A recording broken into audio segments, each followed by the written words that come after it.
il va jeter de l'huile dans cette eau. La matière du baptême, c'est l'eau. Mais on met de l'huile parce que celui qui est baptisé de l'eau et de l'esprit. D'où l'on va mettre de l'huile. Et le prêtre va appeler celui qui est baptisé, il va dire le serviteur de Dieu est baptisé, il va le plonger dans l'eau, il va prononcer son nom de baptême. Aujourd'hui, on donne n'importe quel nom aux enfants. Normalement, chaque enfant doit avoir un nom chrétien, un nom d'un saint. Ménas, ce n'est pas mon nom de naissance, c'est mon nom chrétien. Je m'appelle Ménas, c'est mon nom chrétien. Donc je vais donner un nom d'un saint. Un saint, Saint Joseph, le serviteur de Dieu Joseph, est baptisé au nom du Père et du Fils et du Saint-Esprit.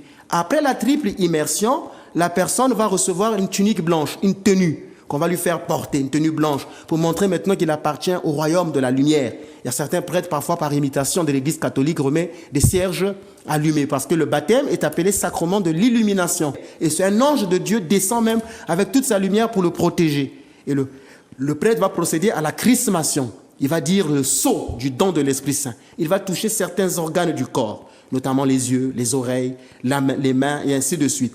Et après avoir fait cela, on va lire l'Évangile.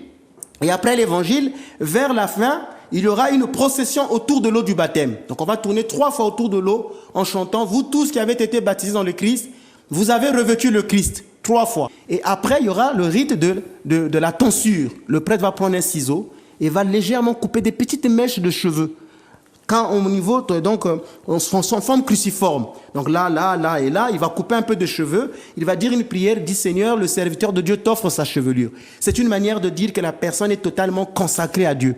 Parce que dans l'église, par exemple, orthodoxe comme catholique, la tonsure était réservée aux moines, ou est réservée aux moines. C'est le signe de leur consécration à Dieu. Il y a 2 formes de tonsure, mais là, au baptême, le baptisé reçoit une tonsure pour dire que toute sa vie est consacrée à Dieu. Donc même un magicien, même quelqu'un qui pratique le vaudou, s'il va prendre les cheveux d'un chrétien orthodoxe qui est baptisé, où il va aller faire des pratiques avec ses ongles, où il va aller prendre ses habits pour aller faire des pratiques, ça ne peut pas avoir d'effet. Cet homme, toute la totalité de son corps, a reçu le miron, a reçu une tonsure de ses cheveux, il l'a offert à Dieu.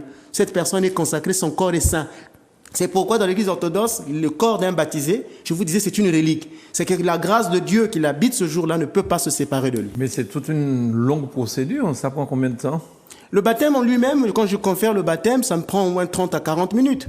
Mais il y a d'abord une formation, une catéchèse qui peut aller... Par exemple, pour les chrétiens catholiques, c'est très facile. Bon, moi, je ne veux pas faire du prosélytisme. C'est-à-dire qu'un chrétien catholique, je lui dis, reste fidèle à ton église. Il faut avoir des raisons pour qu'il quitte l'église catholique. Mais quand les raisons sont valables, par exemple, si une personne qui avait abandonné l'église catholique il y a très longtemps, pour qu'il n'y ait pas risque qu'il perde la foi, je l'intègre dans l'église orthodoxe. Pour un catholique, c'est plus rapide parce qu'on a presque les mêmes éléments.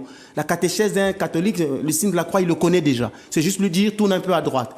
Donc, il connaît déjà c'est quoi l'Eucharistie, il connaît toutes ces choses. Marie, nous prions de Jean-Marie depuis le berceau de nos maisons. Donc, vous voyez que c'est plus facile. Mais quand c'est un protestant, il faut lui enlever tout ce qu'il a appris dans ces églises-là, tout ce qu'on lui a fait comme bourrage de cerveau. Ça va lui prendre 1 année ou 2 ans de préparation. Et après, il va passer au baptême. Et la cérémonie en elle-même prend 30 à 40 minutes.